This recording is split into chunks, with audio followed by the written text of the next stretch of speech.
Welcome back to Pooper Mayro Part 2, Episode 24. 24. We have... I don't know, we don't have game? to use that as the intro. We're gonna too late. we're gonna. It's too late. Alright. Can't take Fair it enough.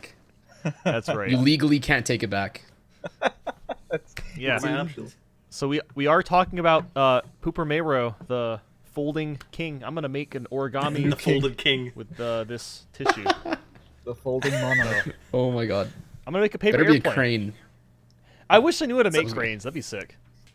That'd be see. cool. That's a great idea. While you guys talk about this, I should just those Tetra and I should just make origami in the background while you guys discuss. Oh, okay, so that's a good point. We should bring that up. That Nate, Yes. myself, and D-Pad have all finished the game, I think. Is that right? Correct. Yep. Okay. Tetra has just started it, and Chari hasn't played it yet. So I don't we're even going own to it. Make I this own a these. spoiler-free. Oh yeah, Yeah. you need to round out your collection there. That's bud. right. We got a wide range. We got a wide range of experience with this game. Yes. Yeah. I think. I'm a longtime Paper Mario fan since the beginning, and I have some interesting hot takes. What about you guys? Yeah. I mean, I've been a fan for like 2 years now, and I think because of that, since it's been so recent, I don't really have a bias for any of the games. I still like Thousand Year Door the best. That's probably still my favorite, but I don't know. I feel like a lot of people have bias with the game unintentionally. It's just kind of a thing that happens when you're a fan for something for so long. But Sure.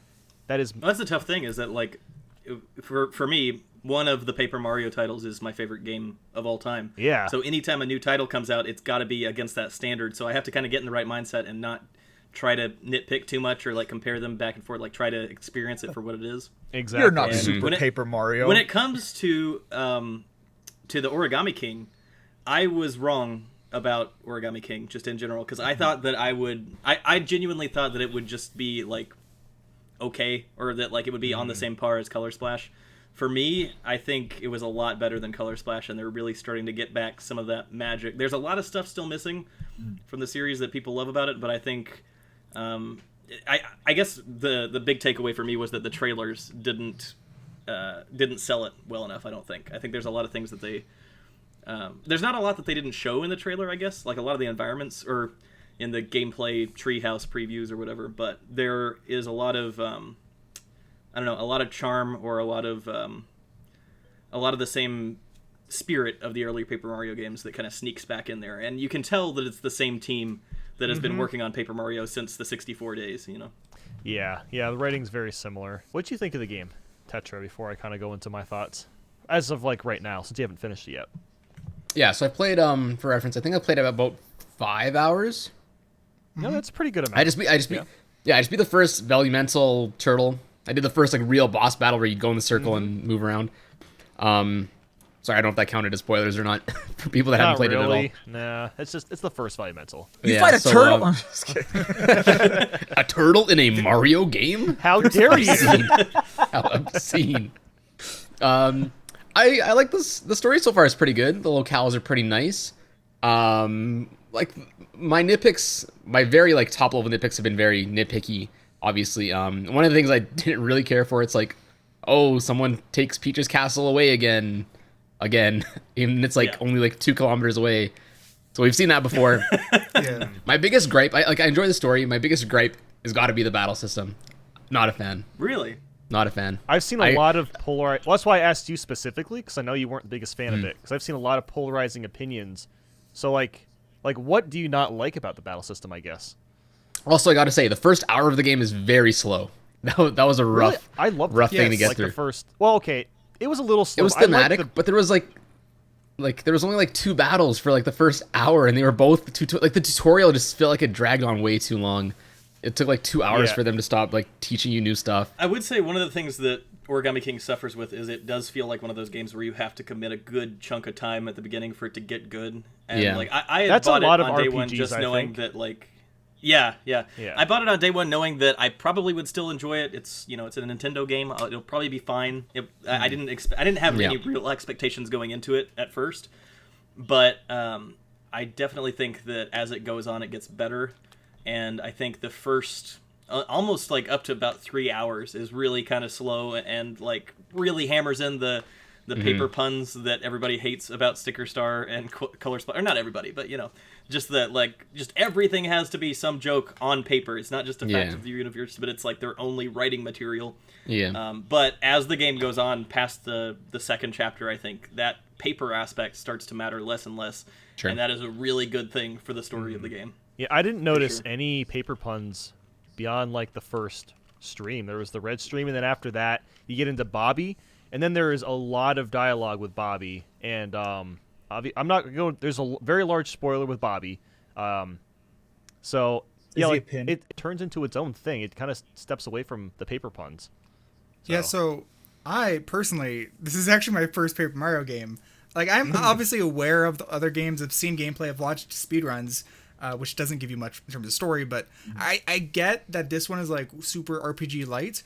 But since it's my first Paper Mario, I don't have much of anything to really compare against, but I really enjoyed it. I do also agree, the first opening section, I'd actually say all the way until you meet Bobby, because, companions are a thing. Just having a companion in the game is like, that's when you actually start getting more dialogue in between the characters, you get more characterization.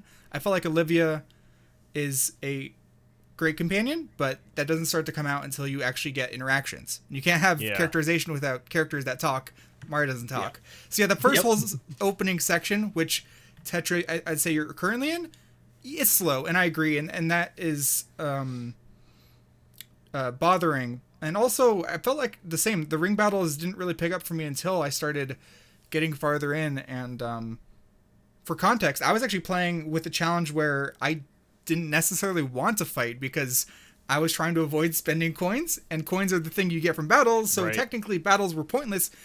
But like throughout the whole game, I found the battles actually very engaging, because I couldn't mindlessly mash through them. I had to actually be tactical about it, and I guess that also made more prominent because I wasn't buying items or anything, so I just had to use what I got.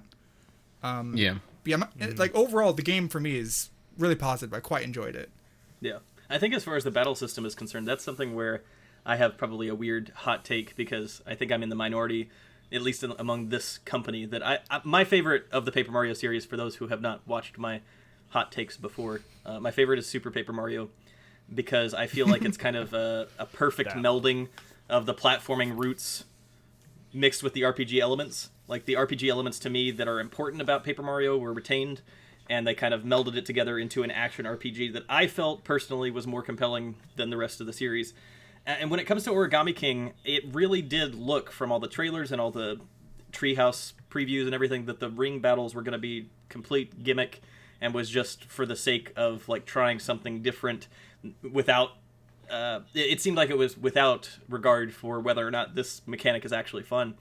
But when it came to it, even without XP, even without any real rewards other than just a single currency in the game, the ring battles eventually became a highlight in and of itself to me when I was playing through it, because when you play, and I've heard complaints that the game is too easy, but I think the interesting thing, like, I ended up getting like I think 2 game overs during the playthrough, and they were both outside of battles. Like, it didn't have anything to do with the battles.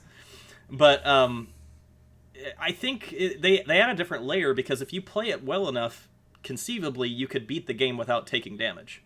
Like there's a certain strategy to it in trying to kill every enemy on the field in one turn without getting hit. Like, that's the sort of there's another game that did that. I can't remember, like someone was talking about this. I can't remember what it was, but there's like, it's just this concept of game design where you're giving a secondary challenge. Like, yeah, if you mess up the first turn, or if you're not trying to be so meticulous about your placements and stuff, you can play it like a normal RPG and you might game over at some point. But if you're playing it like higher level and you're trying to get every battle finished without taking damage, I think that's where you get into the more deep RPG mechanics of battle, and it seems more engaging that way. Yeah. Personally, I gamed over a lot because you were doing a challenge though. Yeah, like I said, I was doing a challenge, it was naturally a bit harder for me. It still wasn't like super difficult, but I feel like it forced me to like actually work along with the various mechanics, because each boss, well, I won't say what they change, they all build upon the ring aspect rather than like throwing to the side or anything. It's always like the ring is the base, literally, and they build up from there in like a really good way. So Yeah. every boss battle legit felt like a varying level of puzzle for me. Yeah. So It was like while- action Every battle puzzle. in the game has like Yeah. a puzzle half to it, and then there's the actual strategy half. Yeah. So it's like it's two different brain games wrapped up in every single interaction, which made me more often than not choose to run into enemies to try to clear out an area rather than running past them how I might in Sticker Star or Color Splash. Interesting. Yeah, and while I do understand that that might bother people like that really like the RPG elements from the previous games, in that because I wasn't buying all this stuff, I had just freebies to go off of, and like it might bother them the fact that like, oh well, technically you don't even need to have good stats or good weapons, you just need to work with mechanics.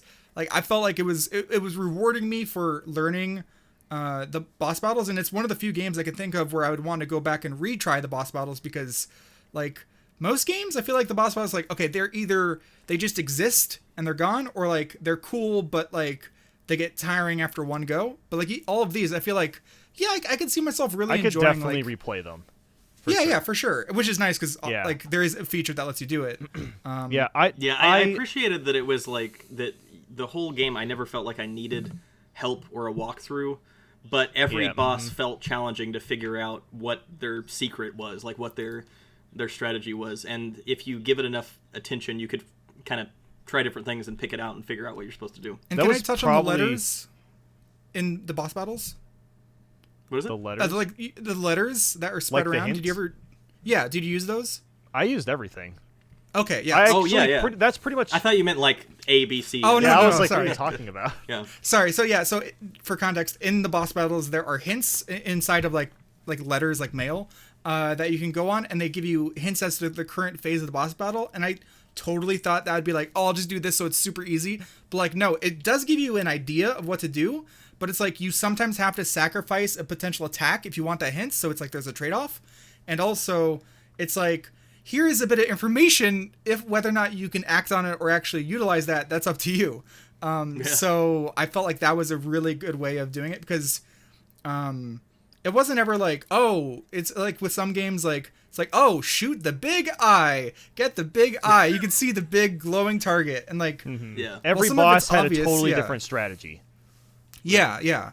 And in general, like I really enjoyed the boss battles. That was a huge highlight That was for me. definitely the highlight of the game. Like, I would play it again. Well, I'm gonna probably play more of it, but yeah, the bosses were definitely the highlight. Like, there's something so satisfying about just going through the puzzle. That you got this timer, so it's adding like adrenaline, and you're just going through. You're trying to like sift everything together. Like, okay, well, I need to get the chest, so I can get the multiplier, or I can turn on the 1,000 fold arms in case you need them.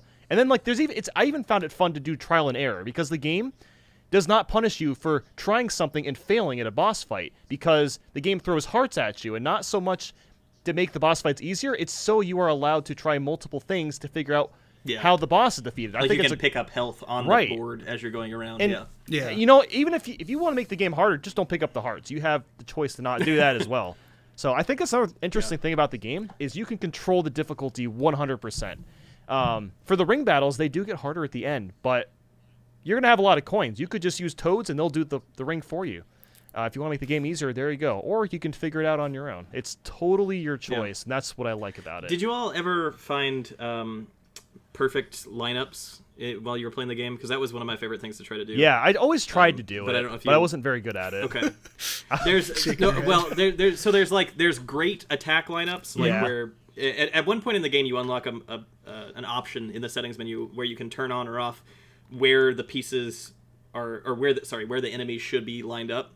Like whenever you enter a battle, you'll see like little circles where they should go, which is like a little accessibility helpful thing that you can choose to turn on or off.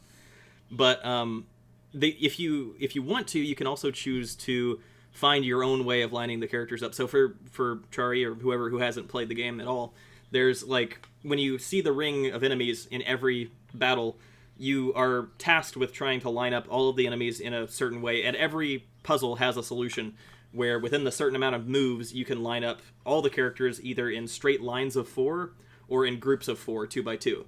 So you're supposed to try to line up every enemy on the board in that pattern.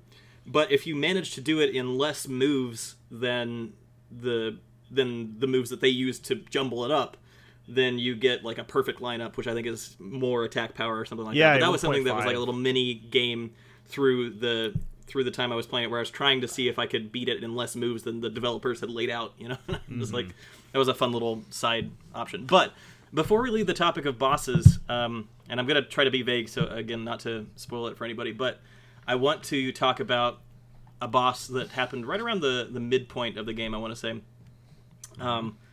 For those who have played the game, Bobby leads you off to a certain area to get something. Yeah. And it's an area that you return to later in the game. But that whole mission, two things stood out to me. First of all, I guess I can say it's on a ship. It's on a cruise ship. So when you get to that point, you'll know what I'm talking about. The first thing I noticed is the environments and the exploration, for some reason, really gave me like callbacks or made me think about the Thousand Year Door. It felt to me a lot like the Glitzville pit, like the locker rooms behind and stuff like that. Yeah, exactly. Like it felt like one of those environments, like with the restaurant and with the different floors. Like there was a level of exploration and like kind of a sinister undertone that made me feel some of the things that I felt with Thousand Year Door. And then the boss of that area, I don't know if you guys remember the boss, but there's something. I guess I can express it in this way. Unlike the rest of the game's bosses, that you was it in the trailer? Maybe it was. I think it was I'm in the sure. trailer. I'm pretty sure it was. Okay, It might be okay to say the bosses. I think there's only one or two bosses that are like this in the game, but this one in particular seems like the biggest moment where the battle takes place outside of the ring. It's not a turn-based battle. This is an active like ARPG battle, like a typical Mario 3D platformer. And tossing that in randomly was like such a surprise in the moment that was like okay, now we're in this and we got to get this done. Like it was No time it to was set one of this those up. magical moments that I think of Paper Mario for. So I really like that part of the game. Yeah, for sure. so for context, that actually is the first of, I believe, because I was just going through all my notes for like editing my audio. I believe that's the first of 3 different like outside of the ring battles. Okay. Which I think is done really well because it's because there are elements that like you're not always fighting in the ring. Not to say that it's like thrown to the side or anything. It's just like occasionally you can smack stuff with your hammer. And that did really well. But also, in the trailer they did show the paper macho Goomba that's like eating the house. You know, the giant Goomba.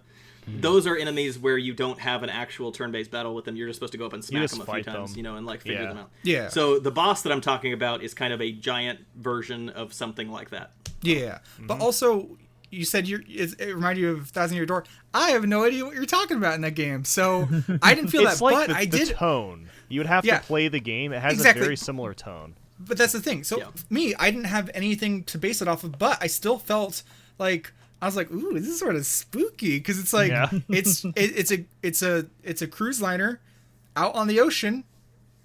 It is like, okay, there's some elements here. Like I almost thought it was gonna go like a certain like almost horror theme.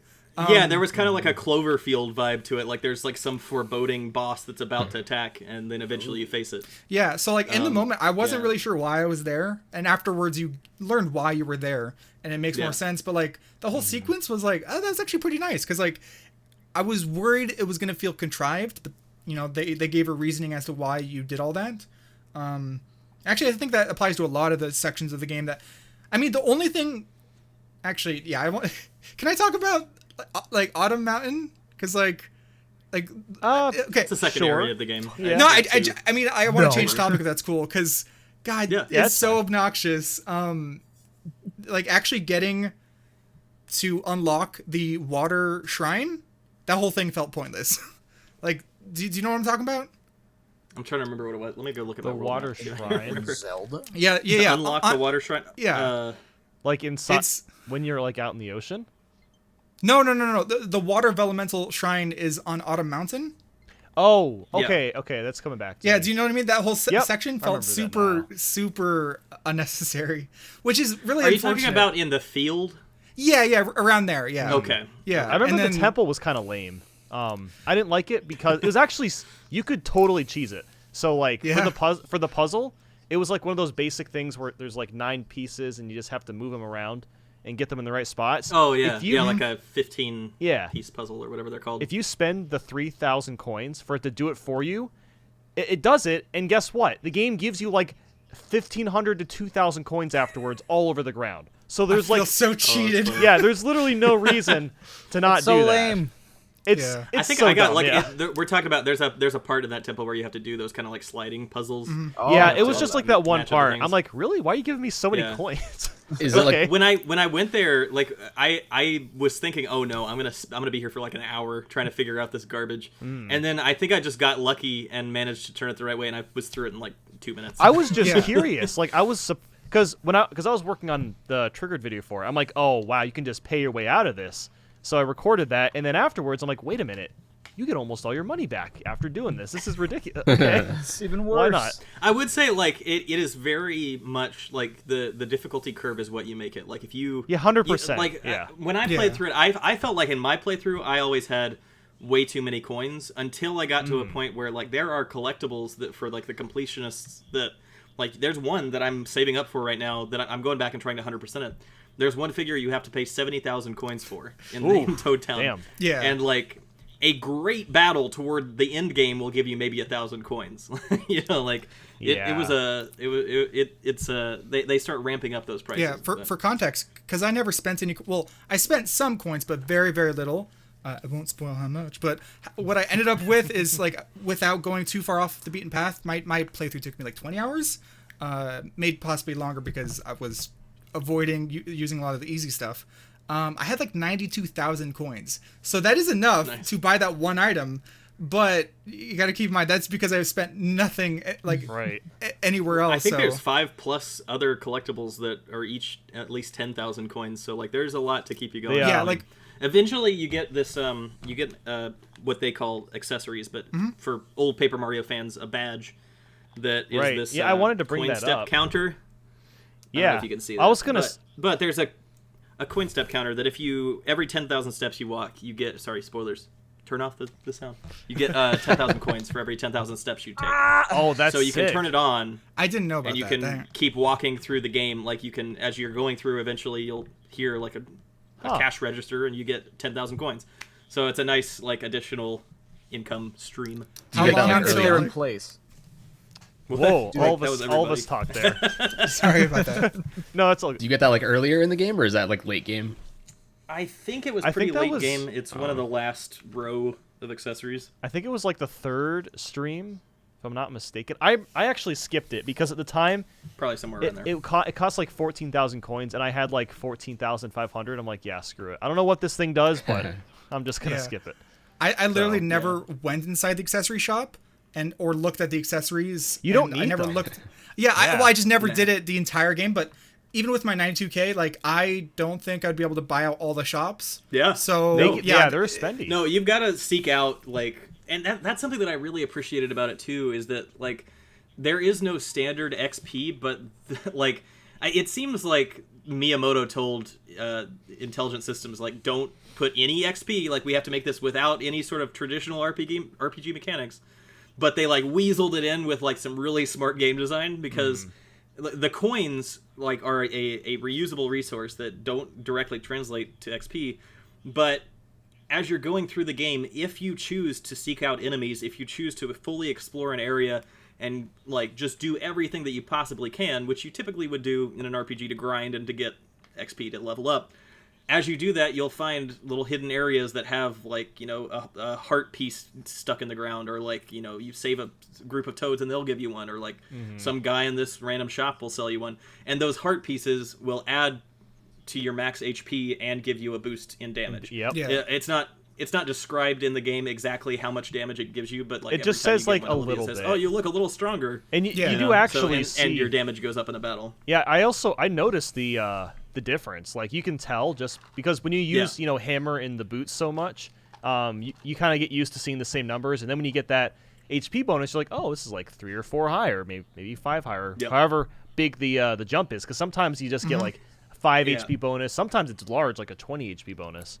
And also, I think it mentions it, or it hints at it when you first get it, and maybe Olivia also is like, hey, try Olivia it. brings it But, up, like, I think. Usually, yeah, when you, after you get, I know at least the first one, you can then kill enemies in a single hammer smack outside of battle, which Yes, means that that's like so nice. after you get through that Yep. area, you are now stronger within that area, meaning like actually exploring and all that. You're not being punished by like a bunch of really low level fights. It's like you are now better than this, so you can and keep you moving. get If you get coins for it too. That- It's not Yeah. just completely worthless Yeah. to not fight. You Yeah, still yeah. get something. It's like doing a fight in And 1 if second. you find every heart in the game, it gets you up to I think 200 HP.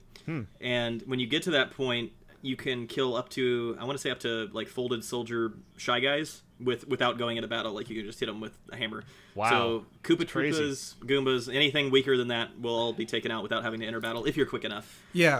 I think the only ones that you can't would be like Hammer Bros. Fire or Hammer Brothers. thinking, Yeah, yeah. and That's actually another thing. and Like Sniffits maybe. But- without levels, like there's general ideas of levels, like through the max of parts and like what you can kill, but also like when in battle, you can start to like by the end you're like I can sort of tell like that's like a low tier, that's a medium tier, that's a high tier. I gotta be careful with those Yeah. guys. Like even though there's not levels, even though there's not like experience, it definitely like gets the feeling across of like there are definitely like these different tiers of enemies. So like despite not knowing like, oh yeah, the Shy Guys level, whatever, like I was still able to feel like I was strategizing against like my knowledge of the enemies. Yeah. So I think that's a really good, like, I still think I probably would enjoy if they had like experience and levels and all that, but the way they did it felt like quite nice. Like it doesn't feel like a complete like shirk of all of the RPG elements. It's like they managed to get a workaround, sort of like you said, like they snuck it in there. It feels like a really good baby's first RPG. Yeah. I feel bad Yes. because Drew, and Deep had to finish the game, and Tetra now have not really played much of it or none of it. So Yeah, just like I'm listening. But I'm sorry, guys. Before we end No, this you're thing, fine. I wanted to give kind of a pitch to somebody from a diehard Paper Mario OG fan. Like I want to give kind of my changing impression of the Origami King, because when it was first shown off and like from the limited gameplay that I had seen, it looked to be just more of Color Splash. It was just like Color Splash for Switch. That was my impression going into it, so I didn't have very high expectations. And to give you an idea of how I felt about Color Splash, like, look, there it is. Okay, so Paper Mario 64, 1000 Year Door, they were coming off the heels of Super Mario RPG on the Super Nintendo. They were just meant to be like cool RPG titles. Tetra, your camera is frozen. That's a Oh, good it is. face to Frieza. I like it. That's a really good face. Okay. That was a really good one.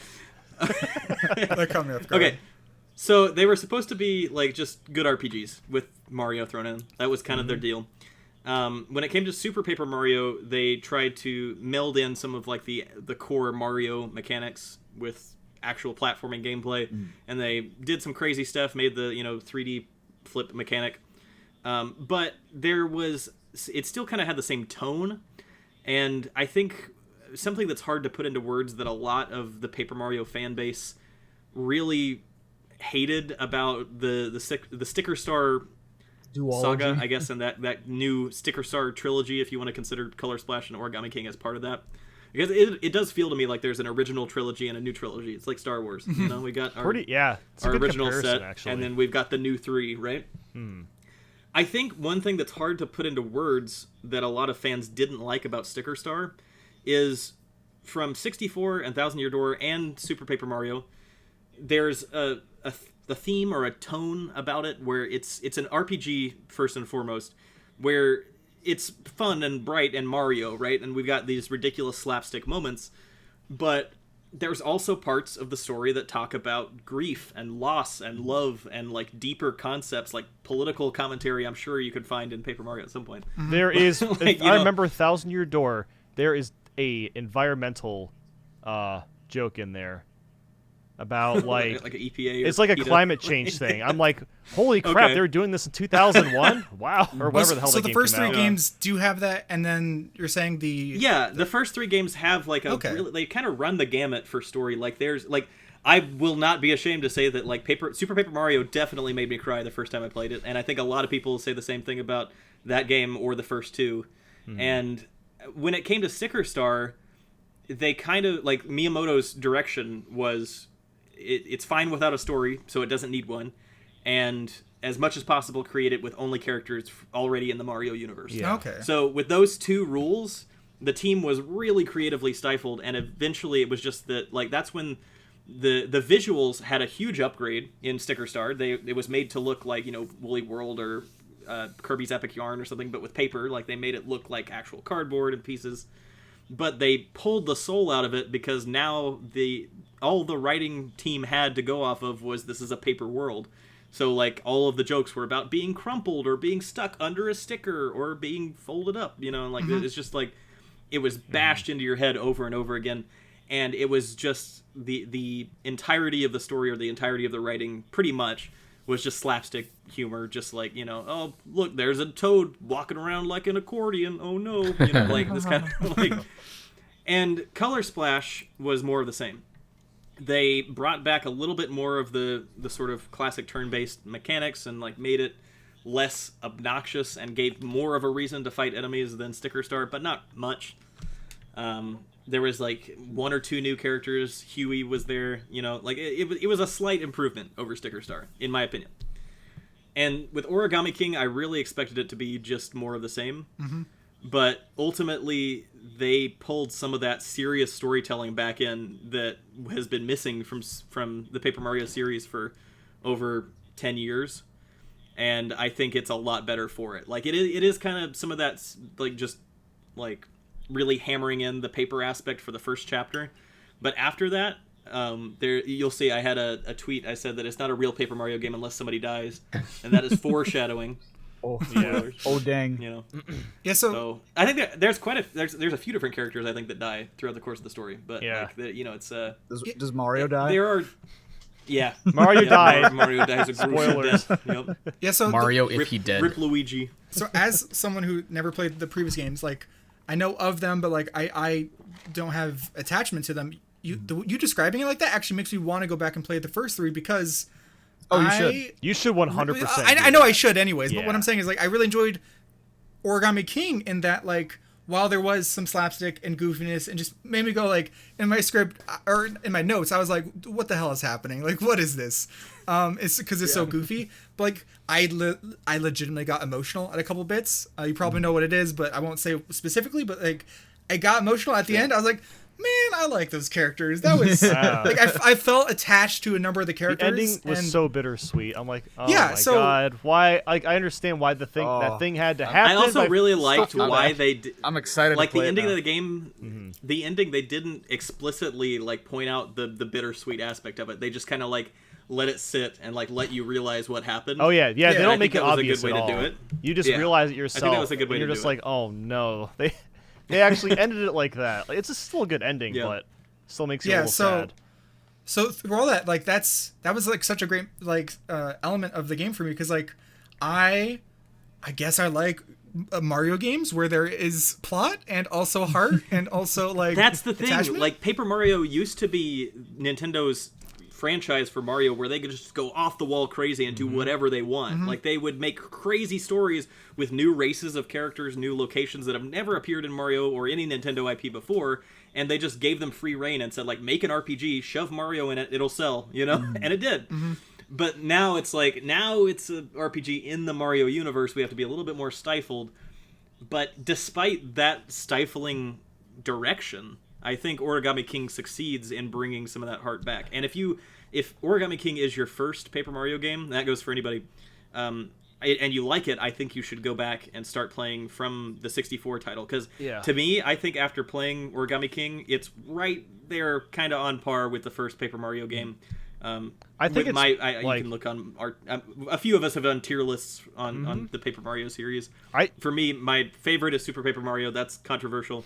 Yeah. But right along, like, the middle of the road for me, like, I think my B tier was Paper Mario 64, and I put Origami King right alongside it because I think it loses some of the heart that they had at the start of the series, but there's a lot of good stuff that they did. There's a lot of, I think the battle mechanic is ultimately, to me, more engaging.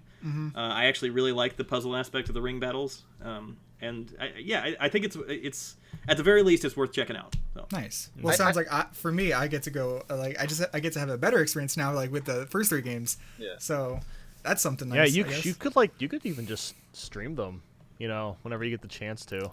Because Yeah, it might. people will always love to watch people play Paper Mario games, especially the original 3. For the first. Yeah. I'm really hoping. I saw that. Oh, go sorry. ahead. But you haven't talked the whole stream, so I'll let you talk. No, you're fine. Neither of you have talked. Tell us what you think about Origami King. I was gonna bring up that I saw that tier list that you made, Drew, and it actually, I think that it heightened sort of my spirits too, just because I was like, oh, okay, so it's like very middle of the road. That's a lot better than a lot of us were expecting. So that makes me really hopeful. Yeah, like I was just nervous because other Paper Mario fans were nervous, like because I didn't actually have anything to like be like, oh, I could see that they don't have this, so it's making me worried. But like for me, I don't even know. I wouldn't even say it was middle of the road. I enjoyed the whole time with it. Like there was a couple bits where I was like, this feels a little slow, or like the one I mentioned earlier where it felt like unnecessary. But like it was still like it gets a passing grade. Like not even like by a slim margin. Like I really enjoyed the time. Like so yeah, I definitely recommend people playing it, especially if it's a first Paper Mario. I think it might be that gateway drug for them, which is nice. Just play the series backwards. Yeah, I think I do want to take a moment and talk to the Sticker Star fans because I know they exist. That weird. Well, the that thing weird with bunch. Sticker Star fans, I guarantee you, like 9 out of 10 of them, that was their first Paper Mario, and they just have a bias, Yes. and they don't realize they have a bias. What I found invariably, which is really interesting to me, when I was making videos on Paper Mario and looking at the comments on my channel, almost every single case, people will say that their favorite Paper Mario game was the first one they played. And I think that's a really interesting correlation. And that's true for me. The first one I played was Super Paper Mario. But I think with Sticker Star, I think it's important to point out that, like, I think if you look at like the Metacritic for Sticker Star, I think it's at like a 77 or something, sitting around there. Like, it's not a bad game overall. Like, if you're looking at Sticker Star on its own and you go play it today, it is a functional experience from beginning to end. It's got gameplay. It works, right? It's a game. It's got a great soundtrack. It's got great visuals, and I will give them that. But if you look at Paper Mario as a series, when you look at what people were expecting before that point, when they saw these 3 titles that are lauded as great RPGs, like some of the best RPGs made ever in their own right, like outside of being Mario titles, and then you look at Sticker Star, which was just a functional game, like it was the New Super Mario Brothers of Paper Mario. Well, I don't know. That might be too much credit because New Super Mario Brothers is pretty dope. But like, I can understand somebody playing Sticker Star and having a great time and enjoying it. It's a functional, fun game. That's but when thing. you're expecting, Like if you're expecting a filet mignon and you go and you get a Big Mac, you're gonna be mad. Yeah. So I think it really helps me to kind of to organize them in my head as the first trilogy and the Sticker Star trilogy. And I think in both cases, to me personally, and I don't know that anybody else thinks this way, but I feel like with each of those 3 trilogies, they started to get their hold on things, and they improved different aspects throughout the series as they kept going. I have a question. So, what is having played the game, or it's harder to answer if you haven't played the game, do you want another Paper Mario game after this? If like a sequel, or like what do you think they should take away from this game? Personally, I would love if we saw something just like Origami King, but just forget the paper aspect. And I know that sounds ridiculous coming from, like, it's Paper Mario, this is what the series is about. But longtime fans of the series will know it was never about paper. Paper was not the important aspect of the series. It was about surprising players, solid RPG mechanics, good story. And then when Sticker Star came out, they kind of flipped the script, and there was a direction that changed it to be more of like a core Mario experience, and I don't think it was for the better. So you're saying... oh, sorry, go ahead. No, ultimately I'd like to see more games like Origami King, and I think Origami King would have been better if the first chapter had kind of strewn away from the paper aspect. I think there's parts where it's a little too reliant on that, but the game gets better as it goes along. And I really think just want to that's see. Encouraging. I was just gonna say, I really just want to see like new character designs if they're gonna do a sequel. Yeah. Because that was like my only gripe with this game was there's so many of the supporting characters. It's like I feel like he could have done a little bit more. Like with Bobby, there is actually a reason he doesn't have a fuse. So I understand him, but then there's like there's like Bowser Jr. He's a supporting character at some point. Why not go with, I don't know, like a brand new Koopaling that's never existed? Like that would be, that's that would the have been thing really is, cool. like, I Something actually like really that. like that part.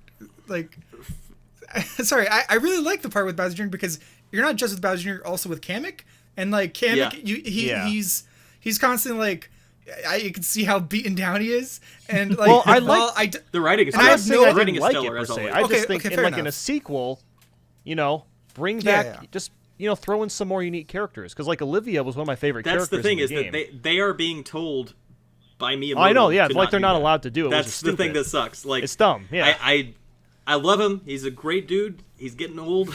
It might be time to like let some of the young people play around with Paper Mario. Yeah. But that's the thing is like it reeks to me of stifled creativity, which makes me like I want to criticize Origami King more, but it's hard when it's just a good time. Like it's genuinely a good experience. Right. Yeah.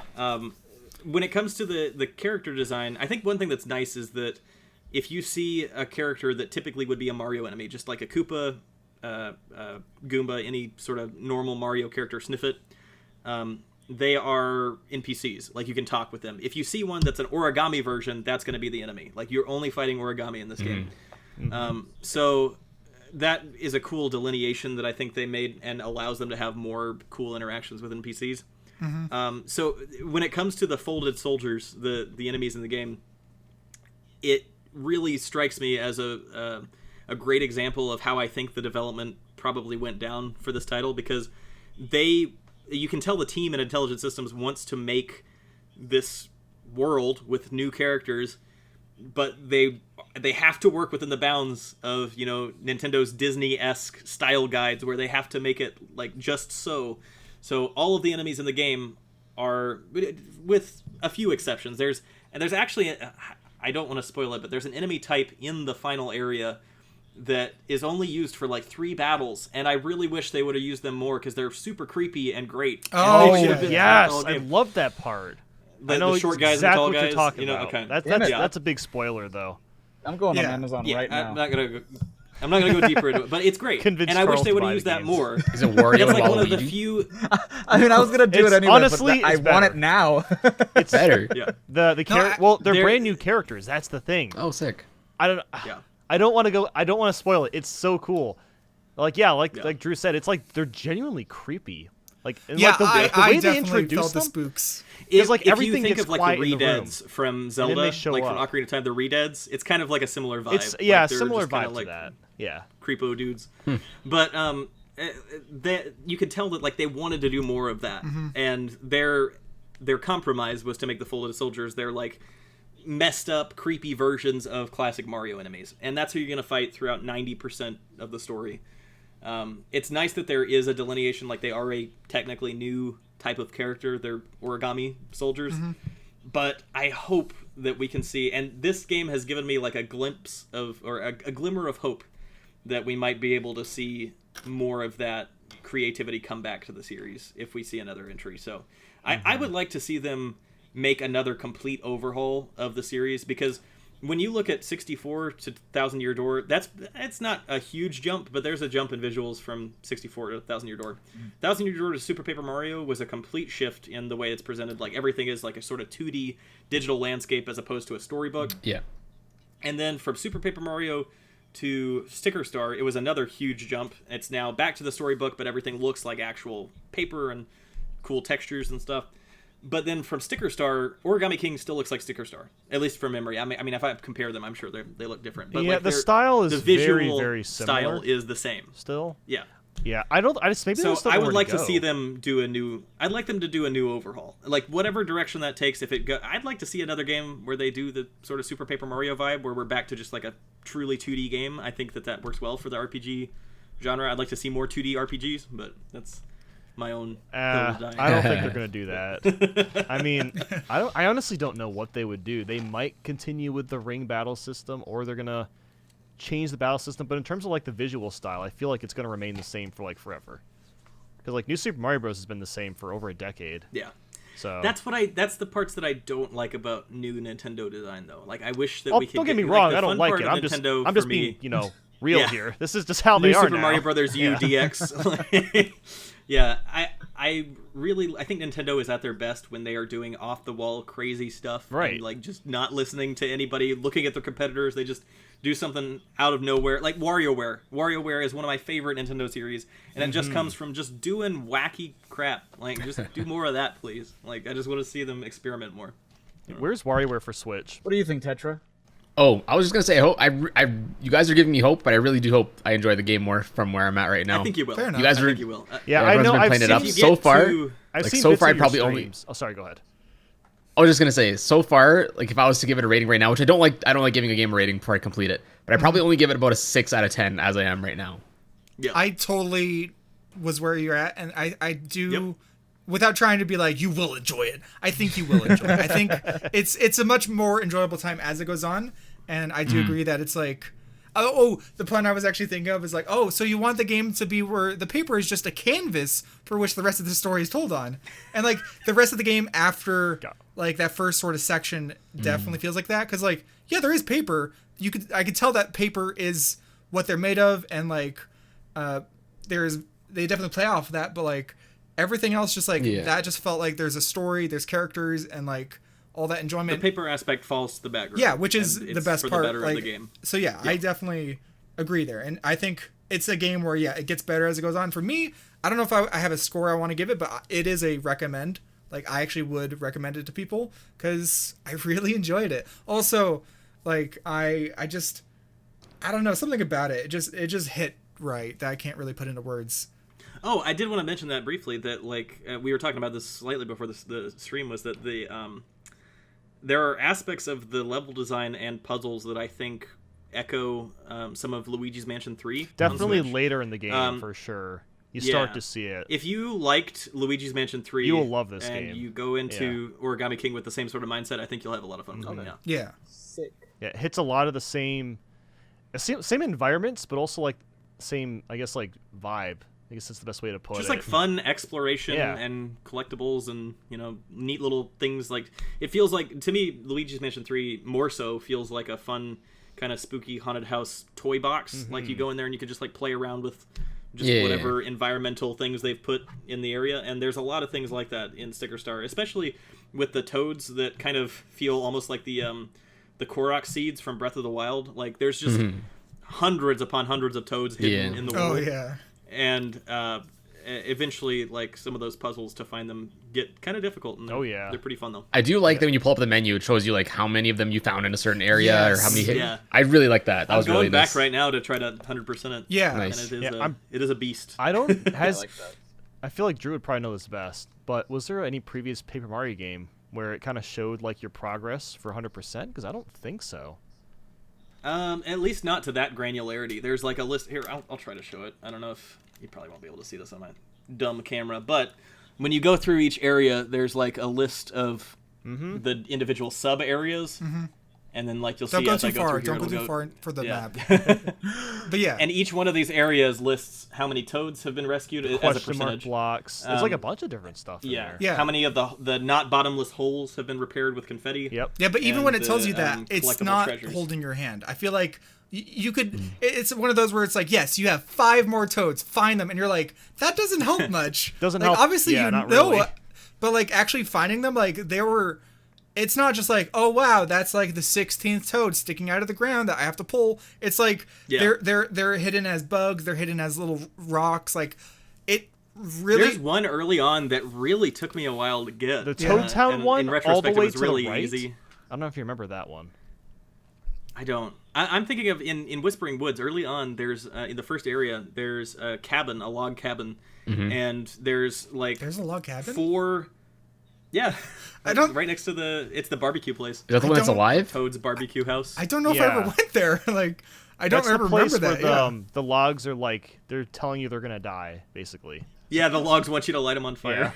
No, I that area. literally never got to that section. Like that has to Wow. be a side It's the area. part right before Toad Town. No, you have to go through it to get to Toad Town. You might just not well, remember But it. I mean, maybe because Yeah. like maybe it's one of those where you have to stop and talk to people, but like that's totally like passing by. So like yeah. yeah, Well, there's one part where this is going to be a spoiler for this one toad, but there's hundreds, so get over it. There's 4 little garden or like flower pot things on the deck of the log cabin, like 4 overhanging flower troughs. I don't know what to call them. Yeah, planters. But 3 of them have flowers blooming out of them, and 1 of them doesn't. And if you use the little toad bell or the like toad detector thing that you get eventually, like you can see, like there's a toad right here. But it took me forever to figure out how you're supposed to get it, and because ultimately, like most of the toads that you find require you to smash something with your hammer or to like disrupt something or solve some puzzle. And clearly, there's 3 things that have flowers and 1 that doesn't. But I could not figure out what I was supposed to do because I was smacking it with a hammer, trying to like find anything nearby to like figure out what I needed to do. Like I had to put water on it or something. But I found out you have to go underneath it and hit it like a question mark block, like jump underneath it as Mario, and then a flower blooms out of it, and then you go hit the flower with the hammer, and it's a toad. So like there's little simple puzzles, but they might not be so simple to figure out the first time that you come across them that I think are neat little aha moments. Some of them are throughout the game. cryptic. Yeah, Breath of the Wild and its Korok seeds is a great equivalent because with Breath of the Wild and the Koroks, it's like you could just like I literally would walk past it, but if you take a chance to like slow down and look around, like there are a lot of tiny little puzzles scattered around, which I think really helps reinforce the idea of exploration because obviously they're giving you coins, and coins can translate into power and collectibles. So. But sometimes you'll find, instead of a toad, you'll find a heart piece. Yeah. Like, you'll find something that actually increases your power, which is You never see again it in coming, reinforcing, too. like trying to send you back. So like it really does encourage you to like check stuff out because you might miss heart pieces that you might want. Because there is no like I build think up to it. if I had to summarize the whole feeling for myself about this game, it's like it would have been better coming from an old Paper Mario fan. It would have been better if they didn't have just different colored toads, if they had like cool new NPCs, if they had new races of characters. It would be cooler if they had even more emphasis on story, if they had partners that mattered more in battle. There are any number of things that I think they could have pulled from the older Paper Mario games to make this one even better. That being said, Origami King is a great game on its own. And it can be disappointing to see that like, oh, it could have been a lot better, but if you just kind of like put that in the back of your mind and actually just play it as its own experience, it's a great game. So it's a good time. Yeah. For sure. Are you gonna get it, Chuck? I already bought it. Oh, you just haven't played I it. bought it from our I That just was bought the it. whole purpose of this podcast, was just to get Charles to buy the game. When you say just bought it, what does that mean? I mean that while I gave him my Amazon affiliate link, paid $10. I mean right. that as you guys were talking about like the optional stuff and the 100% completion, I was going on the internet and putting in my information to buy it. Hell August- yeah. August- Well, that's 3rd one of it. convinced customer. When you really like drill down into it, it is kind of a collectathon. If you want to go for, I like 100%, that, and 'cause- I like that a lot. Because no other Paper Mario game is really like that. I mean, because I'm going through like a mod of Thousand Year Door right now, and it kind of is like if you want to go for all the badges and like do all the side quests, but like not really. Not So really. It's not a lot of incentive to do side quests. Yeah. Like there is a little bit for like specific badges, but a lot of times it's just to do them. So From what it's I can remember. it's good to hear that there's like a checklist of things to do. Yeah, it feels like with the earlier titles, like if you grind enough or if you get like a setup that you really like, you could just kind of mash A and go through your battles and move on, to the point that I think in the earlier RPG games, it can be like I found myself at certain points where it was an annoyance for an enemy to run into me. It's like, oh, I got to do this again, you know? And I think that happened less with Origami King because it was more like when I saw an enemy, it was an opportunity to see a new puzzle, to find a new way to like beat it quickly without taking damage, like try to find new ways to style on the enemy, you know? Yeah. I agree. See, right now I'm feeling the opposite. Right now I'm like, I want to avoid every single enemy. Do not bother me. I want to run through this area. I felt that way early on. Yeah. But It's also as you get it's also further, worth it's better. giving mind to the fact that early on you have 2 types of weapons and that's it. But later on, you do get some more types that open up to you. So it stops being less of like, do I smack or do I jump? Because like Right. Yeah, there spiked is a lot enemies, more items like you fire can get. enemies, like So that's the other issue is like, well, since it's the opening, it's very basic. But Right. once you get the basics, that's when everything gets better. I just wish, I wish that came earlier. That was a fun aspect I thought of too, is that, like I was mentioning earlier, that you can find certain ways to make that lineup happen in less moves than you need. But oftentimes those opportunities present themselves in a way that, like, if you do it, you'll end up with like a line of 4 spinies where you can't use the boot and jump on them in a row. You'll have to like find some item in your inventory, like a fire flower or something, to take care of them.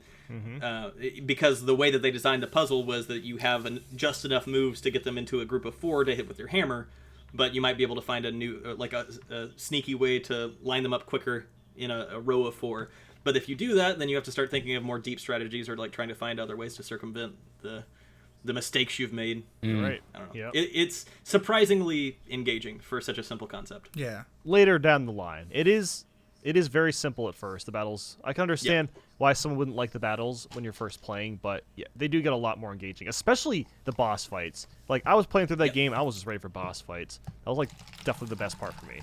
For sure. Yeah. The was your music favorite boss fight, slapped. Patrick? We've not even. We're an hour Oh yeah, into the this. music. Oh, the music even talk about slaps. the Music's It's good. great. Oh yeah. So Yeah. good. Oh my god. All of it is good. I love all the music in that game. Holy Sick. crap.